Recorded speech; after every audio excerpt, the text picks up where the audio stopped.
আসসালামু আলাইকুম সুদর্শক, যে যেখানে দেখছেন সামনে যে বাছুরটা দেখতে পাচ্ছেন, বাছুরটা ইজাব ইলায়েন্স লিমিটেডের 537 নম্বর বুলের বাছুর। এটা প্রজনন করেছিলাম খঞ্জনপুর পুরোপাড়াতে। আর এটা একটা ক্রসের গরু, গাভীতে প্রজনন করেছিলাম। বাছুরের বয়স মাত্র 2 দিন, বাছুরটা বকনা হয়েছে। আর এটা হলো আপনার গাই। এটা আপনার ক্রসের গরু।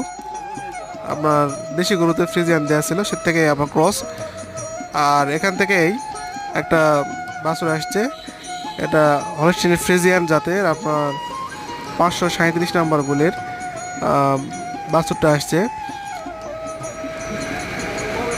কৃত্রিম প্রজনন করলে জাতের উন্নয়ন হয়, পাশাপাশি দুধ এবং মাংসের ভালো জাতের উন্নত জাতের গরু পাওয়া যায়।